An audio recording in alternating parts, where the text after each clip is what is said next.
আসসালামু আলাইকুম সবাইকে management second paper test paper solving ক্লাসে স্বাগত জানাচ্ছি। আমি মুফরাদ হাসান মুগ্ধ, বর্তমানে অধ্যয়নরত আছি ঢাকা বিশ্ববিদ্যালয়।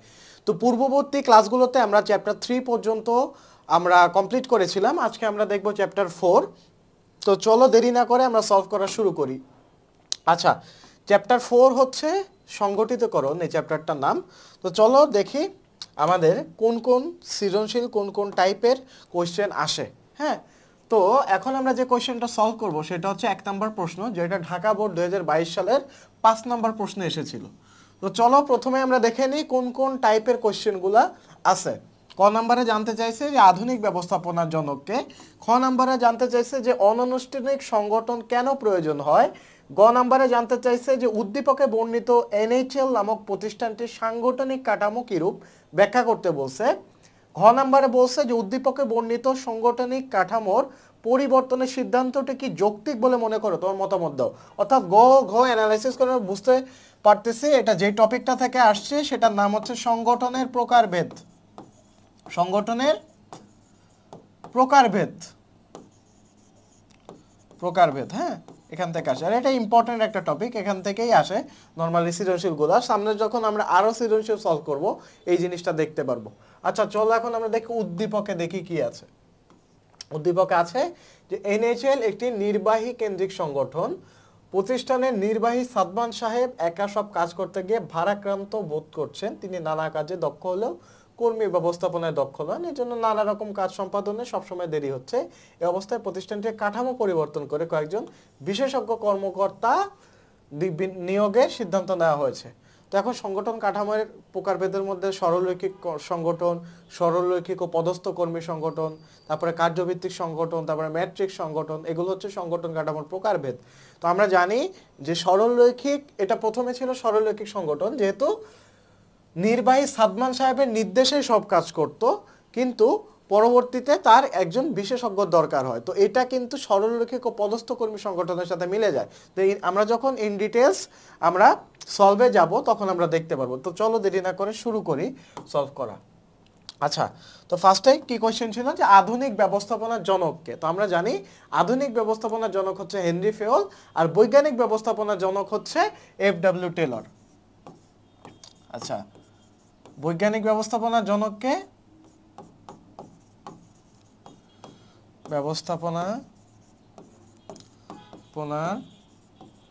জনক, কারণ এই দুইটা কোয়েশ্চেনের একটা কোয়েশ্চেন আসতে পারে, এই জন্য দুইটাই জানা থাকা দরকার।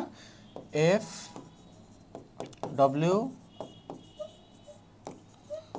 টেলর, হ্যাঁ, ইনি হচ্ছে বৈজ্ঞানিক ব্যবস্থাপনার জনক, আর হেনরি ফেল হচ্ছে আধুনিক ব্যবস্থাপনার জনক। এখন খ নম্বরে ছিল যে অনানুষ্ঠানিক সংগঠন কাকে বলে, কি বুঝি। প্রতিষ্ঠানের নিয়মের বাইরে ব্যক্তিগত বা সামাজিক সম্পর্কের ভিত্তিতে গড়ে ওঠা সংগঠনকে অনানুষ্ঠানিক সংগঠন বলে, অর্থাৎ নিয়মের বাইরে যে সংগঠনটা গড়ে ওঠে। এখন এই সংগঠনের বৈশিষ্ট্য কি কি, যে প্রতিষ্ঠানের নিয়ম কানুন, দায় দায়িত্ব, কর্তৃত্ব, জবাবদিহিতা অনুসরণ করবে না, এবং সরাসরি সর্বোচ্চ ঊর্ধ্বতনের সাথে পরামর্শ করে সমাধান সমাধান করতে পারবেন। হ্যাঁ, আর প্রতিষ্ঠানের কোনো বিরূপ যখন পরিস্থিতি হবে তখন নিয়ম নীতি ও পদমর্যাদা এড়িয়ে কেউ এগিয়ে আসেন। তো তখন কিন্তু যখন বিরূপ পরিস্থিতি আসে তখন পদমর্যাদা বা নিয়ম নীতি অনুসরণ করার প্রয়োজন পড়ে না, যেহেতু এটা অনানুষ্ঠানিক সংগঠন। হ্যাঁ, তারা পরিস্থিতি মোকাবেলায় গুরুত্বপূর্ণ ভূমিকা রাখেন, এসব কারণে অনানুষ্ঠানিক সংগঠনের প্রয়োজন। কারণ যখন বিরূপ পরিস্থিতিতে পড়ে তখন যদি আমি প্রোটোকল মেনটেন করে আসতে যাই তখন কিন্তু সিদ্ধান্ত গ্রহণে বিলম্ব হতে পারে।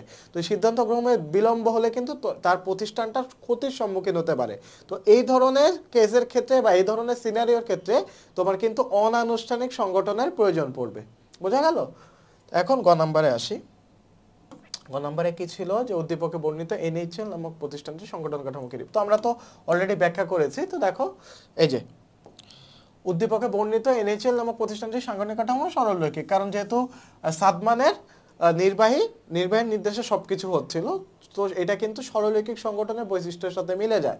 তো এখন দেখি সরলরৈখিক সংগঠনের বৈশিষ্ট্য কি কি। এই সংগঠনে কর্তৃত্ব প্রবাহ সরলরেখার মতো ধারাবাহিকভাবে উপর থেকে নিচের দিকে ধাবিত হয়, আর জবাবদিহিতা নিচ থেকে উপর দিকে ওঠে। এই সংগঠনের সব ক্ষমতা ও কর্তৃত্বের অধিকারী হন নির্বাহী। সংগঠনে তিনি এককভাবে সিদ্ধান্ত নিয়ে থাকেন। হ্যাঁ, তো এই যে আমরা আন্ডারলাইন যেগুলো করলাম বা যেগুলো হচ্ছে আমরা বোল্ড করে দিলাম, এগুলো হচ্ছে সরলরৈখিক সংগঠনের বৈশিষ্ট্য, হ্যাঁ কি পয়েন্ট দিলে মনে রাখবা যে কর্তৃত্ব প্রবাহ থাকবে, জবাবদিহিতা থাকবে, এককভাবে সিদ্ধান্ত নেওয়ার ক্ষমতা থাকবে। এটা হচ্ছে সরলরৈখিক সংগঠনের নির্বাহীর বৈশিষ্ট্য। এখন উদ্দীপকের সাথে রিলেট করব যে কেন এটা সরলরৈখিক সংগঠন। দেখো, উদ্দীপকে এনএইচএল একটি নির্বাহী কেন্দ্রিক সংগঠন, প্রতিষ্ঠানটিতে নির্বাহী সকল ক্ষমতার অধিকারী। সাদমান সাহেব একজন নির্বাহী হিসেবে প্রতিষ্ঠানটিতে সব কাজ সম্পাদন করে থাকেন, আবার তিনি কর্মীদের আদেশ নির্দেশ দেওয়ার মাধ্যমে সরাসরি তত্ত্বাবধানও করেন, হ্যাঁ, এবং কর্মীরা তার আদেশ মানতেও বাধ্য থাকে। এইসব বৈশিষ্ট্যের সাথে কিসের মিলে যায়? সরলরৈখিক সংগঠনের মিল পাওয়া যায়। সুতরাং বলতে পারি যে এনএইচএল প্রতিষ্ঠানটি সাংগঠনিক কাঠামো সরলরৈখিক সাংগঠনিক কাঠামোর সাথে মিল রয়েছে। ওকে, গেল ঘ নম্বর। আচ্ছা, তো বলছে যে উদ্দীপকে বর্ণিত সাংগঠনিক কাঠামো পরিবর্তন সিদ্ধান্তটি যৌক্তিক কিনা। অবশ্যই যৌক্তিক। কেন যৌক্তিক এখন আমরা আলোচনা করব। আচ্ছা, তো সংগঠন কাঠামোতে কি হয়? সরলরৈখিক নির্বাহীকে সহযোগিতা করার জন্য বিশেষজ্ঞ কর্মী নিয়োগ করা হয়। কোন সংগঠন কাঠামোতে? সরলরৈখিক ও পদস্থ কর্মী সংগঠনে। সরলরৈখিক ও পদস্থ কর্মী সংগঠনে।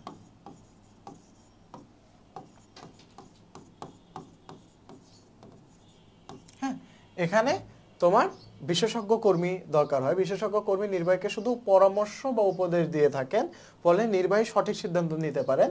হ্যাঁ, উদ্দীপকে এনএইচএল প্রতিষ্ঠানটিতে কি করা হয়েছে? যে সরলরৈখিক সংগঠন কাঠামো অনুসরণ করা হয়েছিল প্রথমে।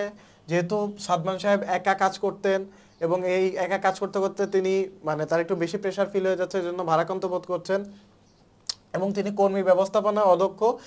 এই অবস্থায় প্রতিষ্ঠানটিতে একজন কি দরকার? বিশেষজ্ঞ কর্মকর্তা দরকার। তো এখানে কাঠামো পরিবর্তনের ফলে প্রতিষ্ঠানটির সংগঠন কাঠামো সরলরৈখিক ও পদস্থ কর্মী সংগঠনে রূপান্তরিত হবে। এতে নির্বাহী সাদমান সাহেবকে বিশেষজ্ঞ কর্মী কাজে সহায়তা করতে পারবে, আবার পরামর্শমূলক সহায়তাও করতে পারবে। হ্যাঁ, এক্ষেত্রে তার কি হবে? তার কার্যভার লাঘব হবে, অর্থাৎ তার কাজ করার যে প্রেশার, এই প্রেশারটা রিলিজ হবে এবং তিনি দ্রুত কাজ সম্পাদন করতে পারবেন এবং বিশেষজ্ঞ কর্মীর সহায়তা সাদমান সাহেব যথাযথভাবে কর্মী ব্যবস্থাপনাও করতে পারবেন। এতে প্রতিষ্ঠানের সব কাজ সুষ্ঠুভাবে সম্পাদিত হবে এবং কাজে গতিশীলতা আসবে। তাই প্রতিষ্ঠানটির কাঠামো সরলরৈখিক ও পদস্থ কর্মী সংগঠনে পরিবর্তন করার যে সিদ্ধান্তটা, সেই সিদ্ধান্তটা যৌক্তিক বলা যায়। আচ্ছা, তো গেল এক নম্বর কোয়েশ্চেন, গেল সলভ গেল। এখন আমরা যে কোয়েশ্চেনটা সলভ করব সেটা হচ্ছে 2 নম্বর কোয়েশ্চেন। এই 2 নম্বর কোয়েশ্চেনটা ঢাকা বোর্ড 2022 সালে 7 নম্বর কোয়েশ্চেন এসেছিল। হ্যাঁ, তো এটার ফার্স্ট যে কোয়েশ্চেনটা আসছিল সেটা হচ্ছে পথ আবর্তন বলতে আমরা কি বুঝি। খ নম্বরে আসছিল যে নির্দেশনার ঐক্য প্রতিষ্ঠানে গুরুত্বপূর্ণ কেন। গ নম্বরে যে কোয়েশ্চেনটা লিখছে বা বলছে সেটা হচ্ছে মিস্টার আলমের প্রতিষ্ঠানে প্রথম পর্যায়ে কোন ধরনের সংগঠন কাঠামো বিদ্যমান ছিল ব্যাখ্যা করো। তো এই দুইটা জিনিসও সেম, সংগঠনের প্রকারভেদ থেকেই আসছে। সংগঠনের প্রকারভেদ, প্রকারভেদ এটা থেকেই আসছে। হ্যাঁ, তো উদ্দীপকে পরিবর্তিত সংগঠন কাঠামোর ধরন চিহ্নিত করে এই যৌক্তিকতা বিশ্লেষণ করতে বলছে।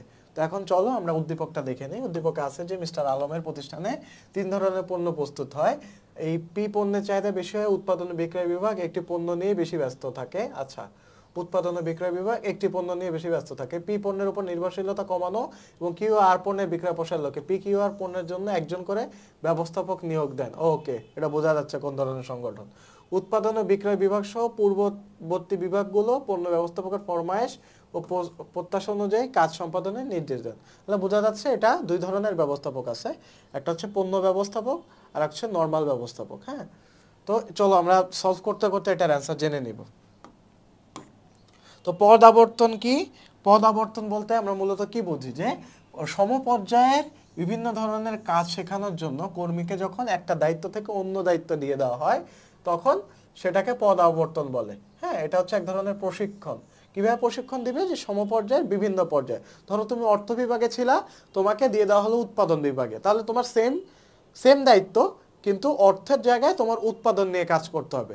তো এইভাবে সমপর্যায়ের বিভিন্ন দায়িত্বকে যখন আমরা ঘুরিয়ে বা স্থানান্তরিত করার মাধ্যমে যখন আমরা প্রশিক্ষণ দিই তখন সেটাকে বলা হয় পদ আবর্তন। আচ্ছা, বা পদ পরিবর্তন। খ নাম্বার, নির্দেশনার ঐক্য কাকে বলে? একই ধরনের নির্দেশনার মাধ্যমে কর্মীদের কাজ করতে বলা হলে সেটাকে নির্দেশনার ঐক্য বলে।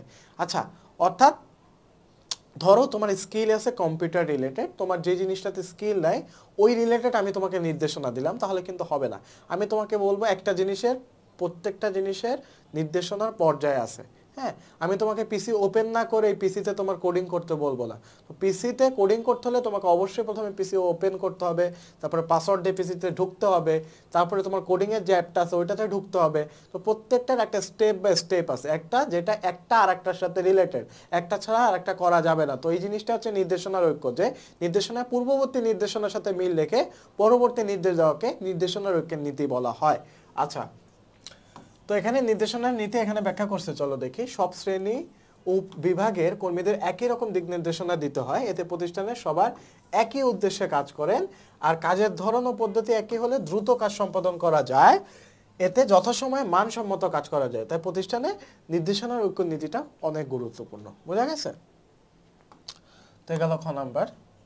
এখন গ নাম্বারে বলা হয়েছিল যে কোন ধরনের সংগঠন কাঠামো। তো আমরা বুঝতেছিলাম যে কাজের ভিত্তিতে যেহেতু সংগঠন কাঠামোটা ছিল PQR তিনটা কাজ, তো এই তিনটা কাজ কিন্তু কার্যভিত্তিক সংগঠন কাঠামোর মধ্যে পড়তেছে। যার মিস্টার আলমের প্রথম প্রতিষ্ঠানের প্রথম পর্যায়ে কার্যভিত্তিক সংগঠন কাঠামো বিদ্যমান ছিল। তো কার্যভিত্তিক সংগঠন কাঠামোর বৈশিষ্ট্য কি? এটা এই কাঠামোতে প্রতিষ্ঠানের কাজগুলোকে প্রকৃতি অনুযায়ী বিভিন্ন ভাগে ভাগ করা হয় এবং এক একটি বিভাগের দায়িত্ব এক একজন বিশেষজ্ঞকে দেওয়া হয়। হ্যাঁ, বিশেষজ্ঞ দেওয়া হয়, যেমন অর্থ বিভাগ, উৎপাদন বিভাগ, ঠিক আছে, বিক্রয় বিভাগ। এই সংগঠনে বিশেষজ্ঞ কর্মী নির্বাহীর দায়িত্ব পালন করে। এখন উদ্দীপকের প্রতিষ্ঠানটা কেন কার্যভিত্তিক সংগঠন? PQR তিন ধরনের পণ্য প্রস্তুত করা হয়। এসব পণ্য উৎপাদন ও বিক্রির সুবিধার্থে প্রকৃতি অনুযায়ী প্রতিষ্ঠানের কাজসমূহকে বিভিন্ন বিভাগে বিভক্ত করা হয়েছে। এই বিভাগসমূহের দায়িত্বে দক্ষ ও অভিজ্ঞ ব্যবস্থাপকের উপর ন্যস্ত করা হয়েছে। এই ব্যবস্থাপকরা কি করা হয়েছে? নিজ নিজ বিভাগে যে যাবতীয় কাজ আছে এটা সম্পাদনে কি করছে? অধীনস্থ কর্মীদের উপর কর্তৃত্ব ও ক্ষমতা প্রয়োগ করে দিছে। প্রতিষ্ঠানের এসব বৈশিষ্ট্যের সাথে কার্যভিত্তিক সংগঠনের মিল রয়েছে, তাই বলা যায় মিস্টার আলমের প্রতিষ্ঠানে প্রাথমিক পর্যায়ে কার্যভিত্তিক সংগঠন কাঠামো বিদ্যমান ছিল। এটা গেল গ নাম্বার। আচ্ছা, এখন ঘ নাম্বার। এখন পণ্য বিক্রয় প্রসারের লক্ষ্যে পরবর্তীতে যে স্টেপটা নিছে সেটা কি? যৌক্তিক কিনা? অবশ্যই যৌক্তিক, সেটা ম্যাট্রিক্স সংগঠন। তো ম্যাট্রিক্স সংগঠনে দুই ধরনের ব্যবস্থাপক। হ্যাঁ, একটা হচ্ছে দ্রব্য ভিত্তিক ব্যবস্থাপক, ম্যাট্রিক্স সংগঠন দুই ধরনের ব্যবস্থাপক থাকে। হ্যাঁ, একটা হচ্ছে কার্যভিত্তিক, এখানে ধরো কার্যভিত্তিক ব্যবস্থাপক আছে, একটু বুঝাই, ভিজুয়ালাইজ করতে তোমাদের সুবিধা হবে।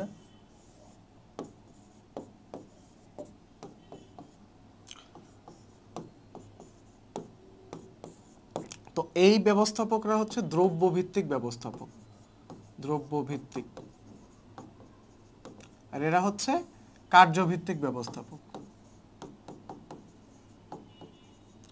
হ্যাঁ, তো ধরো এটা একটা প্রোডাক্ট, এটা হচ্ছে পটেটো ক্র্যাকার্স। তো পটেটো ক্র্যাকার্সের মধ্যে উৎপাদন করতে হবে, বিক্রয় করতে হবে, ক্রয় করতে হবে, ম্যাটেরিয়ালস, র ম্যাটেরিয়ালস ক্রয় করতে হবে। তো প্রত্যেকটার জন্য আলাদা বিভাগ আছে। হ্যাঁ, তো উৎপাদনের দায়িত্ব পালন করবে উৎপাদন ব্যবস্থাপক, ঠিক আছে। তারপর অর্থের দায়িত্ব পালন করবে, অর্থাৎ কিভাবে ফাইন্যান্স করবে সেটা হচ্ছে অর্থ ব্যবস্থাপক।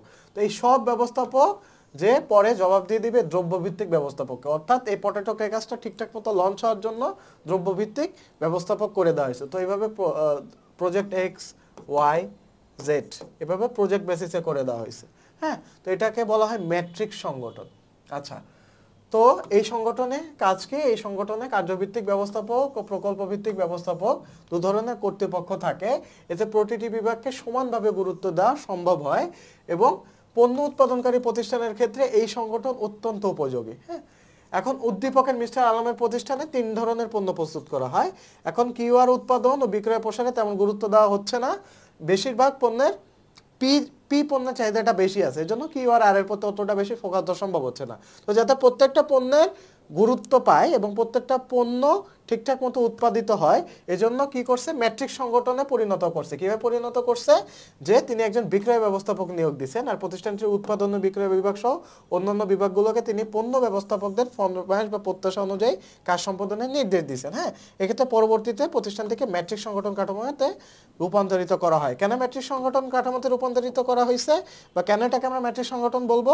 কারণ এই পিকিউআর পণ্যে কি করছে, পিকিউআর পণ্য কি করছে তোমার নিয়োগ দিছে। হ্যাঁ, পিকিউআর পণ্যের জন্য প্রত্যেকটা বিভাগকে আলাদা আলাদা তোমার একজন ব্যবস্থাপক নিয়োগ দিছে এবং ব্যবস্থাপককে নিয়ে দিয়ে প্রত্যেকটা বিভাগের আন্ডারে কার্যভিত্তিক ব্যবস্থাপকের নির্দেশ দেওয়ার ক্ষমতা দেওয়া হয়েছে দ্রব্যভিত্তিক ব্যবস্থাপককে। হ্যাঁ, তো যেটা হচ্ছে ম্যাট্রিক সংগঠনের সাথে মিলে যায় এবং এই ম্যাট্রিক সংগঠন গঠন করার ফলে বিভাগসমূহ সব পণ্যের উপর সমান গুরুত্ব দিবে। এর মাধ্যমে কি হবে, পণ্যের নির্ভরশীলতাও কমে যাবে, অন্য পণ্যের উপর নির্ভরশীলতা কমে যাবে। হ্যাঁ, এই জন্য প্রতিষ্ঠানটির সংগঠন কাঠামো ম্যাট্রিক সংগঠনে পরিবর্তনের সিদ্ধান্তটি যৌক্তিক হয়েছে বলে মনে করি। তো এটাই গেল ঘ নম্বরের অ্যান্সার। আচ্ছা, এখন আমরা 3 নম্বর প্রশ্নটা সলভ করব। 3 নম্বর প্রশ্নটা এসেছিল ময়মনসিংহ বোর্ড 2022 সালে। হ্যাঁ, 6 নম্বর প্রশ্নে। তো এখানে কোয়েশ্চেনগুলো কি দেখে নিই। কমিটি বলতে কি বুঝি, সরলরৈখিক সংগঠন জটিল ও বৃহদায়তন প্রতিষ্ঠানে অনুপযোগী ব্যাখ্যা করো। এক্স প্রতিষ্ঠানের সংগঠন কাঠামোর ধরন ব্যাখ্যা করতে বলছে। জনাব আবিরের দ্রুত সঠিক সিদ্ধান্ত গ্রহণে প্রতিষ্ঠানটি কি কি সুবিধা পেতে পারে উদ্দীপকের আলোকে বিশ্লেষণ করতে বলছে। তো এই 4টা হচ্ছে মূলত কোয়েশ্চেন। এখন আমরা উদ্দীপকে যাব। উদ্দীপকে কি বলা আছে চলো দেখে নিই। এক্স একটি আর্থিক বিনিয়োগকারী প্রতিষ্ঠান, সেখানে বন্ধকি ঋণেরও ব্যবস্থা আছে। ঋণের কার্যক্রম ও দেশের প্রচলিত আইন সম্পর্কিত বিষয়ে প্রায়শই প্রতিষ্ঠানটিকে আইনি জটিলতা মোকাবেলা করতে হয়। এই প্রেক্ষিতে প্রতিষ্ঠানটির ব্যবস্থাপনা পরিচালক জনাব আবিরকে আইনি বিষয়ে সহায়তা করার জন্য একজন আইনজীবী নিয়োগ করা হয়েছে, ফলে জনাব আবিরের যত সময় সেটি সিদ্ধান্ত নিতে পারে। আচ্ছা, তো চলো সলভে যাই। তো প্রথমে বলা হয়েছে যে কমিটি কাকে বলে। তো কমিটির সংজ্ঞা হচ্ছে যে কোনো বিশেষ কাজের দায়িত্বভার কোনো ব্যক্তি বা ব্যক্তিবর্গের উপর যখন দেওয়া হবে তখন সেটাকে কমিটি বলা হয়। খ নম্বরে বলা আছে যে সরলরৈখিক সংগঠন বলতে কি বোঝো। সরলরৈখিক সংগঠনে কি করা হয়, কর্তৃত্ব রেখা উপর থেকে নিচ পর্যন্ত সরলরেখার আকারে নেমে আসে, এটাই হচ্ছে সরলরৈখিক সংগঠনের সংজ্ঞা। এবং সরলরৈখিক সংগঠনের বৈশিষ্ট্য কি, যে মালিক বা মুখ্য নির্বাহীর অধীনে স্বল্প সংখ্যক বিভাগ কাজ করে, বিভাগীয় কাজ বাড়লে এবং নির্বাহীকে কোনো সহযোগী দেওয়া হলে সংগঠন কাঠামোর ধরন পরিবর্তন হয়ে যায়, ফলে জটিল ও বৃহদায়তন প্রতিষ্ঠানগুলোর জন্য সরলরৈখিক সংগঠন কাঠামো অনুপযোগী। হ্যাঁ, তো সরলরৈখিক সংগঠন কাঠামো কিছু স্পেসিফিক যেগুলো হচ্ছে স্মল বিজনেস আছে ওগুলোর জন্য উপযোগী, কিন্তু জটিল যেগুলো সংগঠন কাঠামো আছে ওগুলোর জন্য এটা কিন্তু অনুপযোগী। ঠিক আছে। আচ্ছা, তো গ নাম্বারে কি ছিল যে এক্স প্রতিষ্ঠানে সরলরৈখিক ও পদস্থ কর্মী সংগঠন কাঠামোর অনুসরণ করা হয়। কিভাবে অনুসরণ করা হয়, এই সংগঠনের বৈশিষ্ট্য কি, যে এই সংগঠন কাঠামো বৈশিষ্ট্য হিসেবে যে নির্বাহী সহযোগী হিসেবে একজন বিশেষজ্ঞ বা উপদেষ্টা কর্মীর নিয়োগ দেওয়া হয়। হ্যাঁ, এবং উপদেষ্টারা বিভিন্ন বিষয়ের উপর দক্ষ হয়ে থাকে, ফলে যে কোনো জটিল সমস্যা দ্রুত সমাধান করা যায়। তো উদ্দীপকে কি করছে, বিনিয়োগকারী একটা প্রতিষ্ঠান আছে এক্স নামক, এখানে আইন সংক্রান্ত অনেক কাজ ও জটিলতা মোকাবেলা করতে হয়। এই জন্য ব্যবস্থাপনা পরিচালক কি করছে, জনাব আবিরকে সহায়তা করার জন্য একজন আইনজীবী নিয়োগ দেওয়া হয়েছে। তো আইনজীবী কি করে, তাকে পরামর্শ দেয়, বুদ্ধি দেয়। হ্যাঁ, তো এই আইনজীবী হচ্ছে একজন বিশেষজ্ঞ। এই ধরনের কর্মী শুধুমাত্র নির্বাহীকে পরামর্শ দিয়ে বা কাজে সহায়তা করে থাকেন। এই সংগঠন কাঠামোর সাথে সরলরৈখিক ও পদস্থ কর্মী সংগঠনের মিল আছে, তাই বলা যায় উদ্দীপকের এক্স প্রতিষ্ঠানের সরলরৈখিক ও পদস্থ কর্মী সংগঠন বিদ্যমান। এই হচ্ছে তোমার গ নাম্বার সলভ গেল।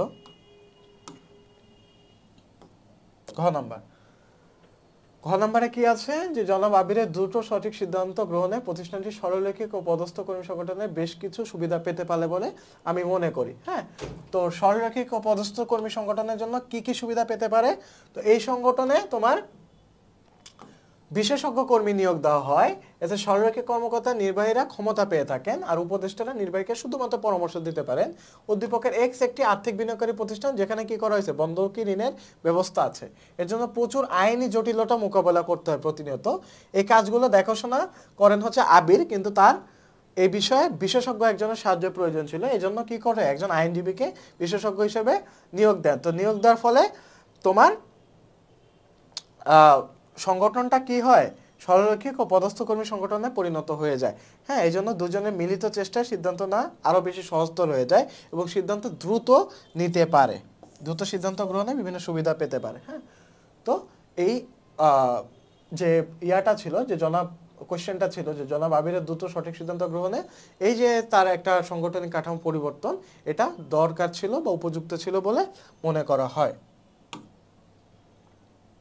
আচ্ছা, তো এখন আমরা 4 নম্বর কোশ্চেনটা সলভ করব। তো 4 নম্বর কোশ্চেনে তোমার হচ্ছে ময়মনসিংহ বোর্ড 2022 সালে আসছিল 7 নম্বর কোশ্চেন। হ্যাঁ, তো এখন আমরা 4টা কোশ্চেন চলো দেখে নিই যে সংগঠন বলতে আমরা কি বুঝি, সংগঠন কাঠামো নির্ধারণ কেন প্রয়োজন, উদ্দীপকে বর্ণিত সংগঠন কাঠামোর কোন সীমাবদ্ধতার কারণে জনাব আকরাম সংকটের সম্মুখীন হয়েছে ব্যাখ্যা করতে বলা হয়েছে, জনাব আকরামের গৃহীত সর্বশেষ পদক্ষেপ কি তার প্রতিষ্ঠানের উন্নয়নে ভূমিকা রাখতে সক্ষম, যুক্তি সহ লিখতে বলছে। হ্যাঁ, তো এখন আমরা উদ্দীপকটা দেখে আসি।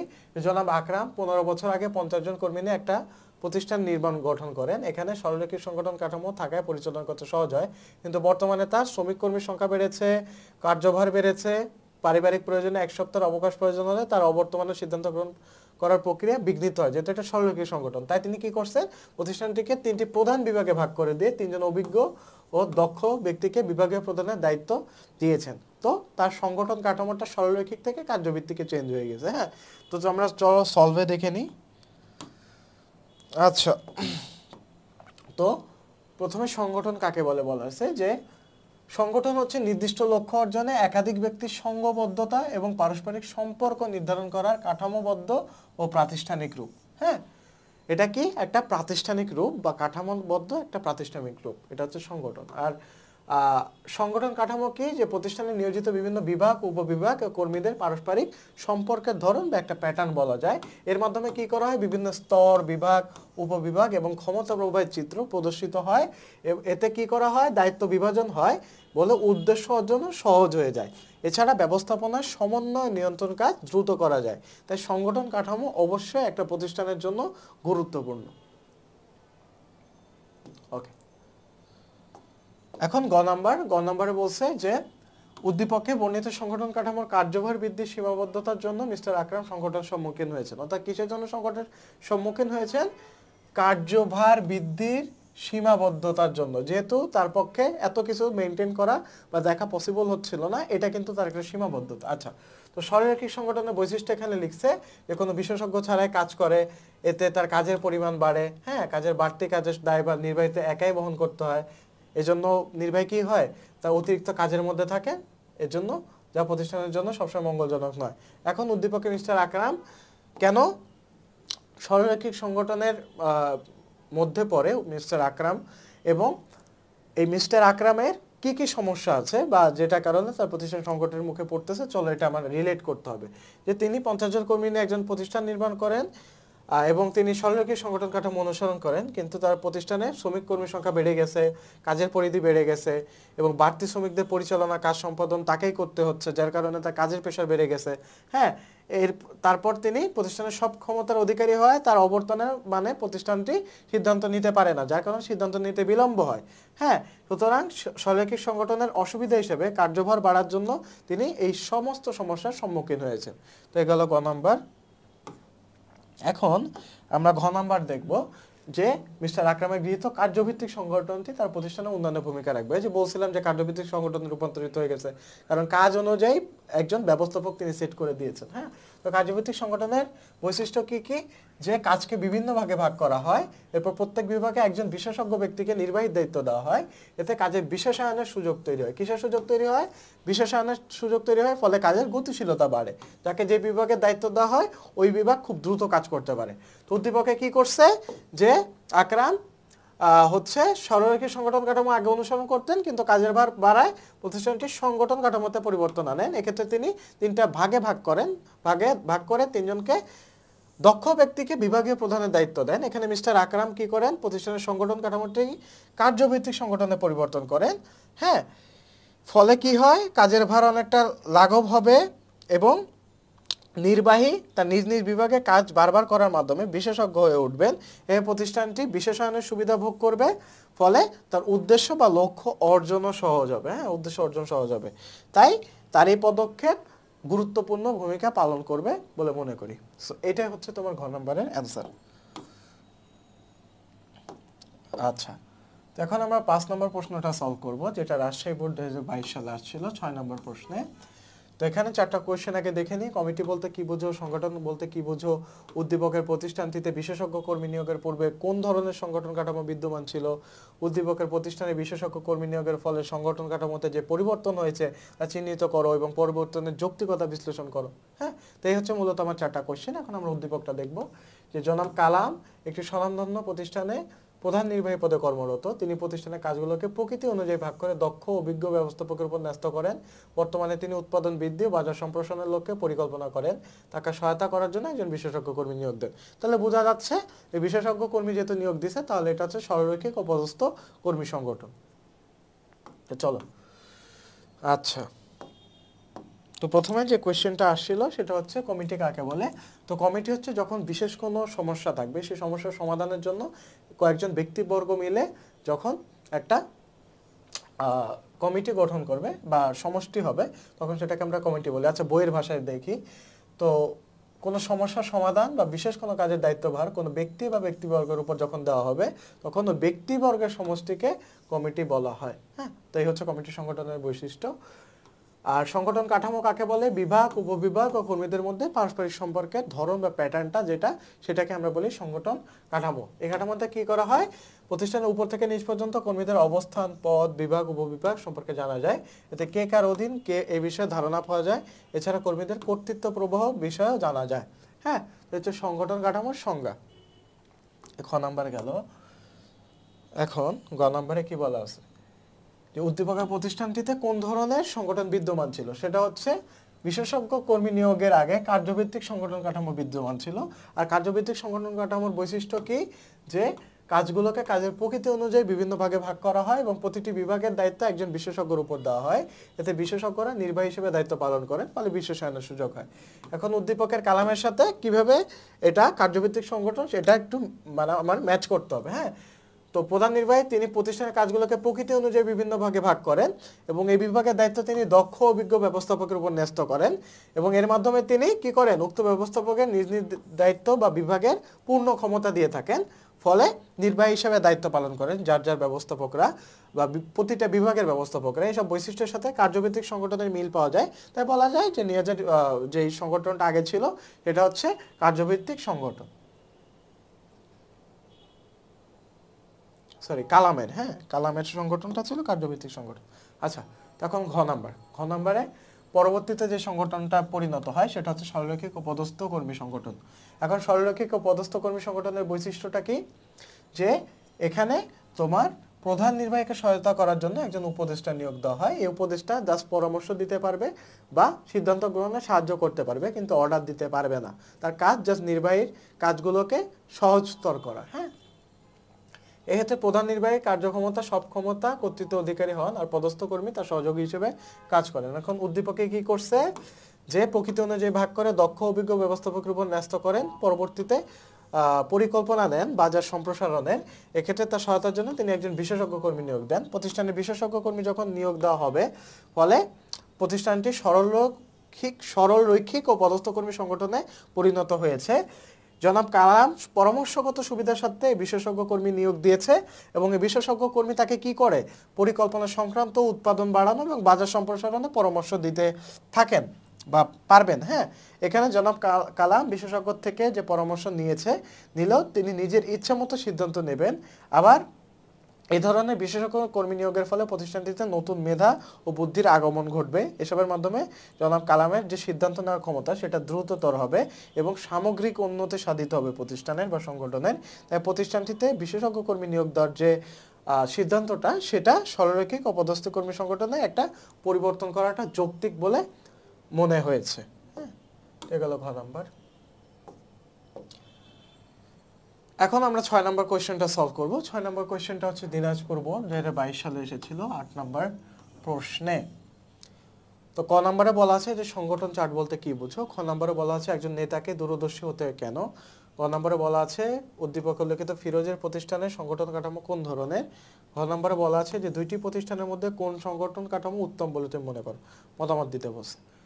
তো এখানে উদ্দীপকটা দেখি যে খালেদ ও ফিরোজ দুই বন্ধু, দুটি প্রতিষ্ঠানের মালিক। খালেদের প্রতিষ্ঠানের কর্মীরা নির্বাহীর প্রত্যক্ষ তত্ত্বাবধানে ও নিয়ন্ত্রণে থাকে, সব কাজ সম্পাদন করে। অন্যদিকে ফিরোজের প্রতিষ্ঠানের নির্বাহীদের কাজে সহায়তা করার জন্য একজন বিশেষজ্ঞ কর্মী আছেন। খালেদের প্রতিষ্ঠানের শ্রমিক অসন্তোষ দেখা দিলে সে তার বন্ধু ফিরোজের কাছে পরামর্শ গ্রহণ করে। আচ্ছা, তো চলো এখন আমরা সলভে চলে যাই। আচ্ছা, তো ক নম্বরে কোনটা ছিল যে সংগঠন চিত্র কাকে বলে বা সংগঠন চার্ট কাকে বলে। তো প্রতিষ্ঠানের কাজগুলোকে বিভিন্ন বিভাগ উপবিভাগে ভাগ করে প্রত্যেকের দায়িত্ব কর্তৃত্ব নির্ধারণের মাধ্যমে পারস্পরিক সম্পর্ককে যখন একটা চিত্রের মাধ্যমে উপস্থাপন করা হয় তখন সেটাকে সাংগঠনিক চার্ট বলা হয়। হ্যাঁ, আর খ নম্বরে বলছে নেতার দূরদর্শিতা কি? নেতার দূরদর্শিতা হচ্ছে ভবিষ্যৎ সম্পর্কে ধারণা করার ক্ষমতা বা কল্পনা শক্তি। এখন ভবিষ্যৎ অনুমান যদি একজন নেতা করতে পারে তাহলে সে কি করতে পারে? সময় উপযোগী সিদ্ধান্ত নিতে পারে এবং এক্ষেত্রে নেতার সম্ভাব্য করণীয় আগে থেকে নির্ধারণ করে থাকে। তাই একজন নেতাকে অবশ্যই দূরদর্শিতার অধিকারী হতে হয়, অর্থাৎ ভবিষ্যতে কি হতে পারে না হতে পারে এই জিনিসটা আগে থেকে অনুমান করা বা আজ করতে পারার যে ক্ষমতাটা। হ্যাঁ, আচ্ছা খ নম্বর গেল, এখন গ নম্বর। আচ্ছা, তো উদ্দীপক উল্লেখিত ফিরোজের প্রতিষ্ঠানে সরলরৈখিক ও পদস্থ কর্মী সংগঠন বিদ্যমান। তো এই সংগঠনের বৈশিষ্ট্য এখানে লিখে দিছে যে নির্বাহীকে সহায়তার জন্য উপদেষ্টা কর্মী নিয়োগ দিয়ে থাকে। এ ধরনের কর্মী নির্বাহীর পরামর্শ দিয়ে সহযোগিতা করে থাকেন, তাই সিদ্ধান্ত নেওয়ার ক্ষেত্রে কর্তৃত্ব থাকে নির্বাহীর কাছে। এটা হচ্ছে সরলরৈখিক ও পদস্থ কর্মী সংগঠনের বৈশিষ্ট্য। এখন উদ্দীপকের সাথে রিলেট করতে হবে যে উদ্দীপকে খালেদ ও ফিরোজ দুই বন্ধু, মালিক, তারপর হচ্ছে নির্বাহীদের কাজে সহায়তার জন্য বিশেষজ্ঞ কর্মী রয়েছে। এই বিশেষজ্ঞ কর্মীরা সিদ্ধান্ত নেওয়ার জন্য পরামর্শ দিয়ে সহযোগিতা করে থাকেন এবং নির্বাহীরা কিন্তু সিদ্ধান্ত নিতে তোমার বাধ্য নন। এছাড়া নির্বাহীরা সব ক্ষমতার অধিকারী হন, তারা চাইলে তাদের যে উপদেষ্টা আছে উপদেষ্টা পরামর্শ গ্রহণ করতে পারেন বা বর্জনও করতে পারেন। হ্যাঁ, কিন্তু উপদেষ্টা যারা আছে তারা কিন্তু বিভিন্ন টপিকে বিশেষজ্ঞ হয়, তাই বিশেষজ্ঞ যারা উপদেষ্টা আছে তাদের কাছ থেকে পরামর্শ নিয়ে থাকেন। পরামর্শ দিয়ে যার প্রধান নির্বাহী থাকে, তার প্রধান নির্বাহীর যে সিদ্ধান্ত নেওয়ার যে ক্ষমতাটা এটা দ্রুততর। হ্যাঁ হ্যাঁ, তো আমরা বলতে পারি যে ফিরোজের প্রতিষ্ঠানের সাংগঠনিক কাঠামোটি সরলরৈখিক ও পদস্থ কর্মী সংগঠন। এটা গেল গ নাম্বার। এখন আমরা ঘ নাম্বারে আসি। তো ঘ নাম্বারে কোশ্চেন কি ছিল যে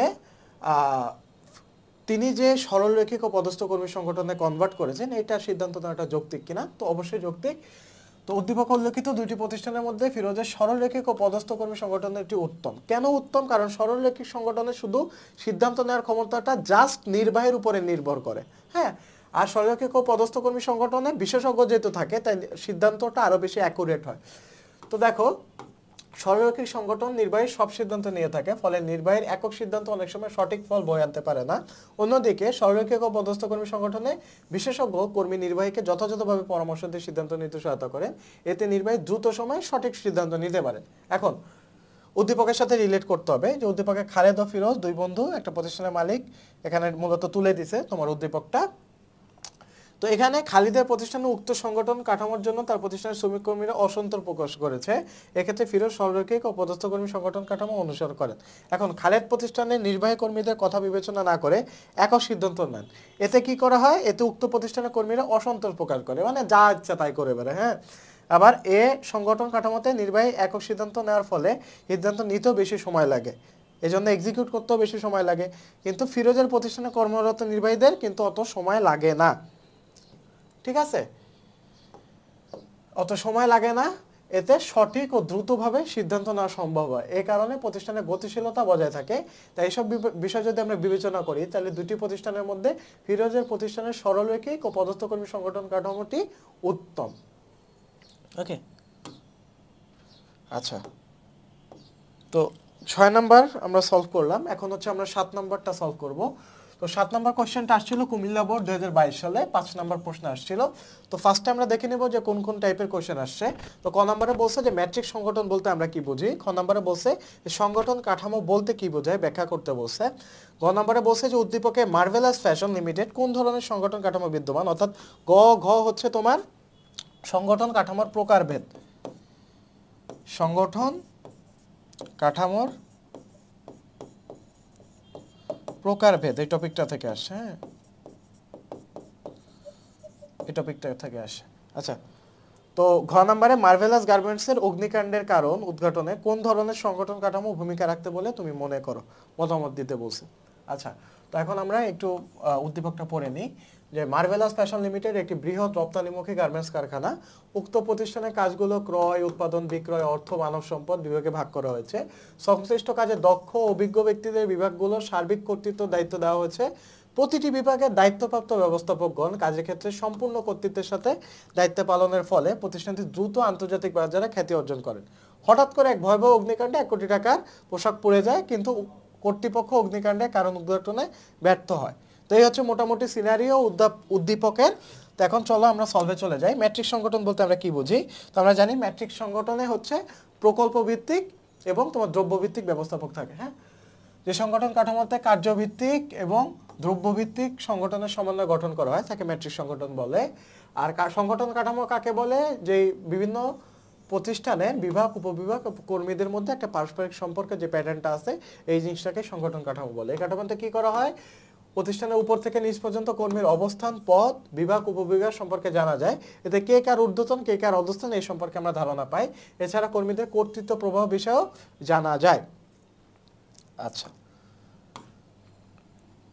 তো উদ্দীপকে মার্ভেলাস ফ্যাশন লিমিটেড প্রতিষ্ঠানটিতে কার্যভিত্তিক সংগঠন কাঠামো বিদ্যমান। এখন কার্যভিত্তিক সংগঠন কাঠামো বলতে কি বুঝি এটা আমাকে লিখতে হবে সেকেন্ড প্যারায়। তো সেকেন্ড পয়েন্টে এ ধরনের সংগঠন কাঠামোতে প্রকৃতি অনুযায়ী ভাগ করা হয়। এক একটি বিভাগের দায়িত্ব এক একজন বিশেষজ্ঞকে দেওয়া হয়। হ্যাঁ, এবং এই সংগঠনে বিশেষজ্ঞ কর্মী নির্বাহী দায়িত্ব পালন করে। এখন উদ্দীপকের মার্ভেলাস ফ্যাশন লিমিটেড যে কাজগুলো করে ক্রয়, উৎপাদন, বিক্রয়, অর্থ, মানব সম্পদ বিভাগে ভাগ করা হয়েছে তাদের কাজগুলোকে। আর প্রতিটি বিভাগে একজন বিশেষজ্ঞ ব্যবস্থাপক নিয়োজিত করে দেওয়া হয়েছে। বিশেষজ্ঞ ব্যক্তিদের উপর সংশ্লিষ্ট বিভাগের সার্বিক কর্তৃত্ব দায়িত্ব দিয়ে দেওয়া হয়েছে। আর তারা সম্পূর্ণ কর্তৃত্বের সাথে যাবতীয় দায়িত্ব পালন করেন। ফলে প্রতিষ্ঠানটি দ্রুত আন্তর্জাতিক বাজারে খ্যাতি অর্জন করেন। এসব বৈশিষ্ট্য কার্যভিত্তিক সংগঠনের সাথে মিলে যায়, তা বলা যায় উদ্দীপকের সংগঠন কাঠামোটি কার্যভিত্তিক সংগঠন কাঠামো। আচ্ছা, ঘ নাম্বারে কি বলা হয়েছে? যে উদ্দীপকের প্রতিষ্ঠানটিতে অগ্নিকাণ্ডের কারণ ঘটনে কমিটি সংগঠনের কাঠামো যথার্থ ভূমিকা রাখতে পারে। হ্যাঁ, তো কমিটি সংগঠনের বৈশিষ্ট্য কি? যখন বিশেষ কাজ বা বিশেষ সমস্যা সমাধানের জন্য কিছু ব্যক্তিবর্গকে একত্র করে দেওয়া হয় তখন সেটাকে আমরা বলি কমিটি সংগঠন। অত্যন্ত গুরুত্বপূর্ণ বিষয়ে সিদ্ধান্ত নেওয়ার জন্য এই ধরনের সংগঠন কাঠামো ব্যবহার করা হয়। আবার প্রতিষ্ঠানটিতে বিশেষ কোনো পরিস্থিতি যখন উদ্ভব হবে তখন তা মোকাবেলার জন্য এই ধরনের সংগঠন খুবই কার্যকরী। হ্যাঁ, এখন উদ্দীপকে কি হয়? ভয়াবহ অগ্নিকাণ্ড ঘটে, এর জন্য পোশাক পড়ে যায়, এর কারণ উদ্ঘাটন করাটা দরকার আছে। তো এই দরকারের জন্য কি কমিটি সংগঠন করাটা যুক্তিযুক্ত হবে। কেন যুক্তিযুক্ত হবে?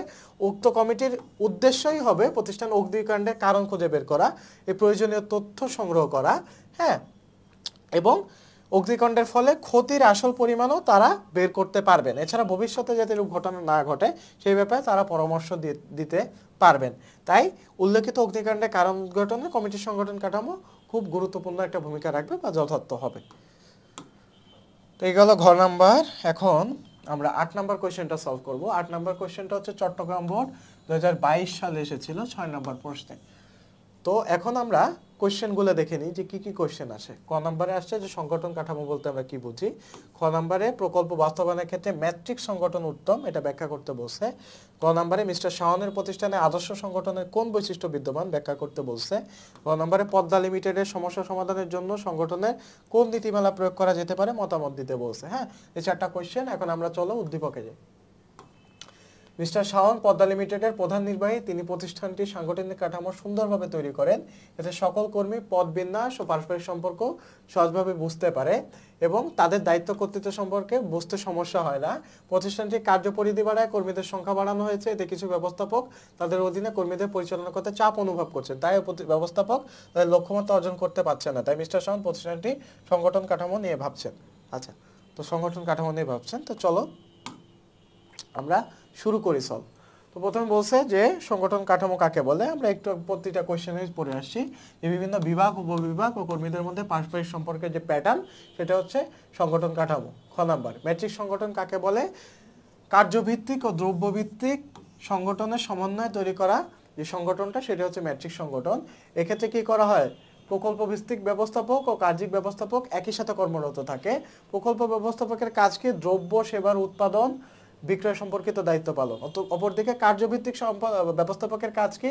ক্রয় ব্যবস্থাপক বিক্রয় ব্যবস্থাপক প্রতিটি প্রকল্প ব্যবস্থাপককে সহায়তা করা। তাই প্রকল্প বাস্তবায়নে ম্যাট্রিক্স সংগঠনই সবথেকে বেশি উত্তম। হ্যাঁ, এবং জটিল ব্যবসায় সংগঠনের জন্য ম্যাট্রিক্স সংগঠন উপকারী। জটিল ম্যাট্রিক্স সংগঠন উপকারী।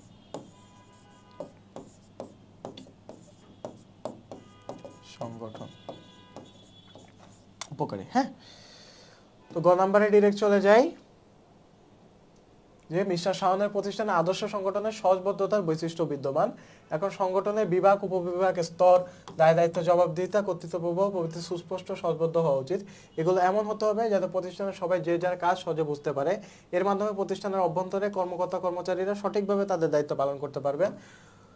উদ্দীপকে মিস্টার শাওন পদ্মা লিমিটেডের প্রধান নির্বাহী, যিনি প্রতিষ্ঠানের কর্তৃত্ব ক্ষমতার অধিকারী। প্রতিষ্ঠানটির সাংগঠনিক কাঠামো তিনি তৈরি করেন, এটি সহজ, সুস্পষ্ট, সুন্দরভাবে উপস্থাপন করেন যাতে বুঝতে পারে কর্মীরা, তাদের দায় দায়িত্ব কর্তৃত্ব বুঝতে সমস্যা হয় না, ফলে তারা সঠিকভাবে দায়িত্ব পালন করতে পারেন।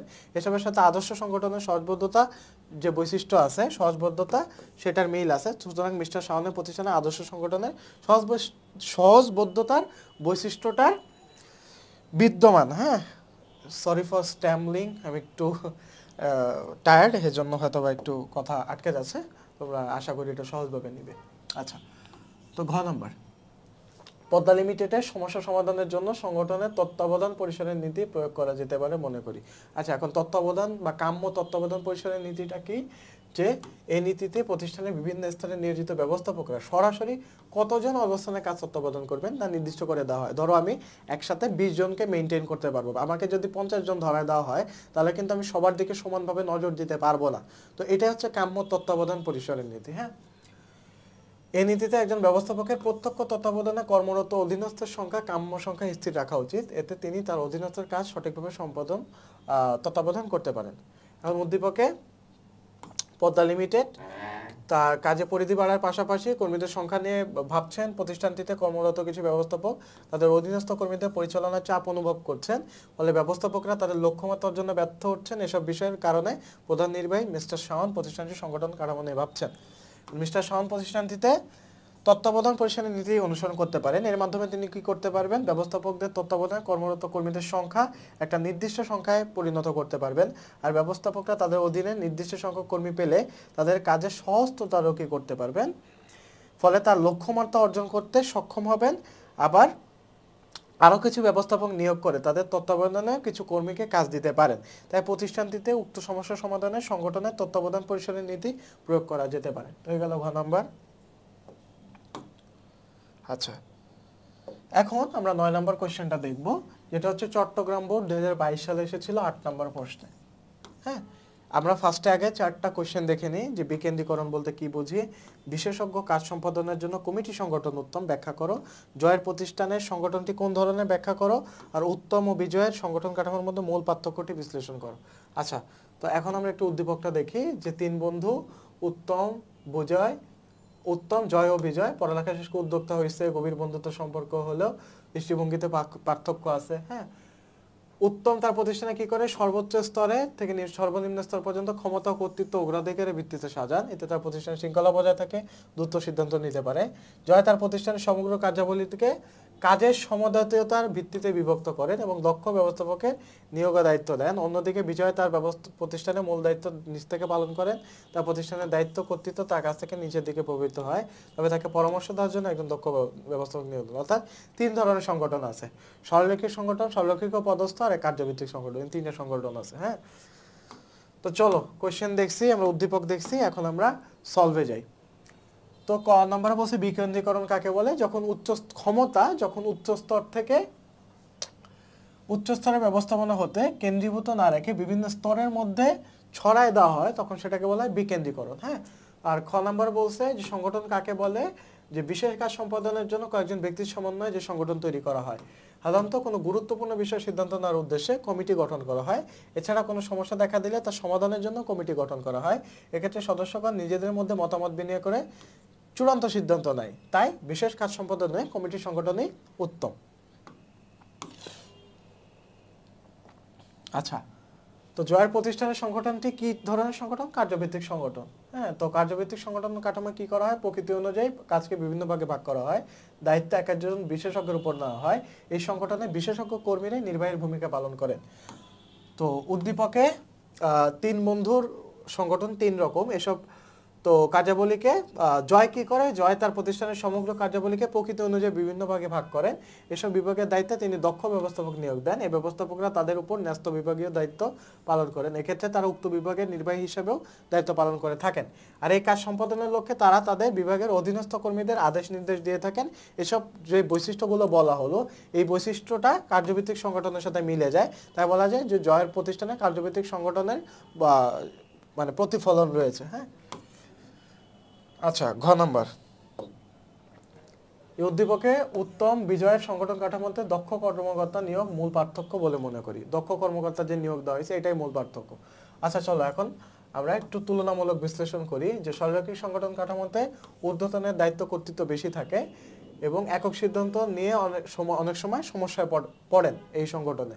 অপরদিকে সরকারি ও পদস্থ কর্মী সংগঠনে বিশেষজ্ঞ কর্মী নিয়োগ দেওয়ার ফলে বিভিন্ন পরামর্শ দিয়ে সাহায্য করতে পারেন এবং দ্রুত সিদ্ধান্ত নিতে পারেন। হ্যাঁ, তো উদ্দীপক থেকে আবার বলছে যে বিজয় তিনজন উদ্যোক্তা ক্ষমতা ও কর্তৃত্ব অগ্রাধিকারের ভিত্তিতে সাজান উত্তম তার প্রতিষ্ঠানে। অন্যদিকে বিজয়ের প্রতিষ্ঠানে কি করা হয়, দায়িত্ব কর্তৃত্ব তার কাছে রেখে নিচের দিকে প্রবাহিত হয় এবং পরামর্শ দেওয়ার জন্য একজন দক্ষ কর্মকর্তা নিয়োগ দেন। এক্ষেত্রে বৈশিষ্ট্য অনুযায়ী উত্তমের প্রতিষ্ঠানে সরলরৈখিক ও বিজয়ের প্রতিষ্ঠানে সরলরৈখিক ও পদস্থ কর্মী সংগঠন কাঠামো ব্যবহার করা হয়। হ্যাঁ, আবার বিজয় প্রতিষ্ঠানে উত্তমের প্রতিষ্ঠানের মতো দায়িত্ব কর্তৃত্ব প্রভু উচ্চ স্তর থেকে নিম্ন স্তরে প্রভাবিত হয়। তবে প্রতিষ্ঠানে তাকে পরামর্শ দানে সহায়তার জন্য একজন দক্ষ কর্মী আছে।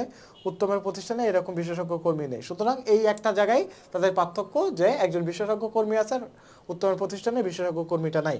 হ্যাঁ, তো এটা হচ্ছে সংগঠন কাঠামোর মধ্যে মূল পার্থক্য। এখন আমরা লাস্ট কোয়েশ্চেনটা সলভ করবো, 10 নম্বর কোয়েশ্চেন। এটা সিলেট বোর্ড 2022 সালে এসেছিল 1 নম্বর প্রশ্ন। তো আমরা 4টা কোয়েশ্চেন পড়ে নিই যে ব্যবস্থাপনা চক্র বলতে আমরা কি বুঝি। ব্যবস্থাপনা একটি চলমান প্রক্রিয়া, ব্যাখ্যা করো। উদ্দীপকে বর্ণিত জনাব শিহাব কোন স্তরের ব্যবস্থাপক, ব্যাখ্যা করো। কার্যভিত্তিক সংগঠন কাঠামোর অনুসরণে জনাব শিহাবের প্রতিষ্ঠানের সফলতার মূল কারণ, মতামত ব্যক্ত করো। এই 4টা হচ্ছে আমার কোয়েশ্চেন। এখন আমরা উদ্দীপক দেখবো। আর জনাব শিহাব তার প্রতিষ্ঠানের কাজগুলোকে কাজ করে কাজের প্রকৃতি অনুযায়ী ভাগ করেন। বিভিন্ন বিষয়ে বিশেষজ্ঞ কর্মীদেরকে তিনি কাজে নিয়োজিত করেন। জনাব শিহাব মাঝে মাঝে তাদের কাজের অগ্রগতির খোঁজখবর রাখেন। প্রতিষ্ঠানের লক্ষ্য অনুযায়ী কাজ করতে তিনি সবসময় মানসিকভাবে প্রস্তুত থাকেন। এতে প্রতিষ্ঠানটি ক্রমাগতভাবে সফলতা অর্জন করেছে। এই হচ্ছে মূলত উদ্দীপক। এখন আমরা সলভে চলে যাই। আচ্ছা, তো ব্যবস্থাপনা চক্র কাকে বলে? ব্যবস্থাপনার মৌলিক কাজগুলো যখন ধারাবাহিকভাবে আবর্তিত হয় তখন সেটাকে ব্যবস্থাপনা চক্র বলে। হ্যাঁ, তো ব্যবস্থাপনা চক্র হচ্ছে পারস্পরিক নির্ভরশীল ও ধারাবাহিক কাজের একটা সমষ্টি। তো ব্যবস্থাপনার কাজ কি দিয়ে শুরু হয়? পরিকল্পনা দিয়ে শুরু হয় এবং নিয়ন্ত্রণ দিয়ে শেষ হয়। নিয়ন্ত্রণের মাধ্যমে পাওয়া ফলের উপর ভিত্তি করে আবার নতুনভাবে পরিকল্পনা নিতে হয়। এভাবে ব্যবস্থাপনার যে কাজসমূহ আছে এটা ধারাবাহিকভাবে চলতে থাকে, তাই এটাকে চলমান প্রক্রিয়া বলা হয়। আচ্ছা, গ নাম্বার, জনাব শিহাব কোন ধরনের ব্যবস্থাপক? উচ্চ স্তরের ব্যবস্থাপক। হ্যাঁ, তো এই স্তরের ব্যবস্থাপকরা কি করে? প্রতিষ্ঠানের লক্ষ্য কৌশল নির্দিষ্ট করে এবং পরিকল্পনা তৈরি করে নীতি নির্ধারণের কাজ করে। হ্যাঁ, তো এই স্তরের ব্যবস্থাপকরা মানসিক ও বুদ্ধিভিত্তিক কাজ বেশি করে থাকে। এর উদাহরণ হচ্ছে নির্বাহী, ব্যবস্থাপনা পরিচালক, মহাব্যবস্থাপক ইত্যাদি। উদ্দীপকের জনাব শিহাবের একটি প্রতিষ্ঠান রয়েছে, তিনি প্রতিষ্ঠানটি যাবতীয় নীতি নির্ধারণ পরিকল্পনা প্রণয়নের কাজ করে থাকেন। এ অনুযায়ী তিনি প্রতিষ্ঠানের কাজগুলোকে প্রকৃতি অনুযায়ী ভাগ করেন। এছাড়া তিনি এসব কাজের জন্য বিশেষজ্ঞ কর্মী নিয়োজিত করেন এবং মাঝে মাঝে তার কাজে অগ্রগতির বিষয়ে খোঁজখবর নেন। আর তিনি প্রতিষ্ঠানটির লক্ষ্য অর্জনে মানসিক শ্রম দিতে সবসময় প্রস্তুত থাকেন। এসব কাজের সাথে উচ্চ স্তরের ব্যবস্থাপকের মিল পাওয়া যায়, সুতরাং বলা যায় যে তিনি একজন উচ্চ স্তরের ব্যবস্থাপক। আচ্ছা, ঘ নাম্বার, কার্যভিত্তিক সংগঠন কাঠামো অনুসরণে জনাব শিহাবের প্রতিষ্ঠানের সফলতার মূল কারণ। তো কার্যভিত্তিক সংগঠনে কি করা হয়? ধরন অনুযায়ী কাজকে বিভিন্ন ভাগে ভাগ করা হয়। বৃহদায়তন উৎপাদনধর্মী প্রতিষ্ঠানগুলোতে এই সংগঠনটাই বেশি ইউজ করা হয়, এতে কাজে বিশেষায়নের সুযোগ থাকে। উদ্দীপকে জনাব শিহাব একজন উচ্চস্তরের ব্যবস্থাপক, তিনি কাজ অনুযায়ী বিভিন্ন ভাগে ভাগ করেন তার প্রতিষ্ঠানের। আর সৃষ্ট দায়িত্ব তিনি একজন বিশেষজ্ঞ উপর ন্যস্ত করেন। এইসব বিশেষজ্ঞ নির্বাহী স্ব বিভাগের দায়িত্ব পালন করছে। এভাবে প্রতিষ্ঠানটি ক্রমাগত সফলতা অর্জন করছে। এক্ষেত্রে শিহাবের প্রতিষ্ঠানে কার্যভিত্তিক সংগঠন কাঠামো ব্যবহার করা হচ্ছে। এতে কি করা হয়? এতে কি কি সুবিধা আছে? বিশেষায়নের সুবিধা পাচ্ছে, একই কাজ বারবার করে তারা নিজ নিজ কাজে দক্ষতার পরিচয় পাচ্ছে। হ্যাঁ, এবং সরাসরি তত্ত্বাবধান করার সুযোগ পাচ্ছে এবং মানও ভালো হচ্ছে এবং সফলতা অর্জনে সহায়তা করছে। সুতরাং কার্যভিত্তিক সংগঠন কাঠামো অনুসরণের মাধ্যমে জনাব শিহাবের প্রতিষ্ঠানটি ক্রমাগত সফলতা অর্জন করছে। তো এই ছিল টেস্ট পেপার সলভিং ক্লাস এই চ্যাপ্টার 4-এ। তো তোমাদের সাথে দেখা হচ্ছে নেক্সট চ্যাপ্টারে টেস্ট পেপার সলভিং ক্লাসে। আসসালামু আলাইকুম।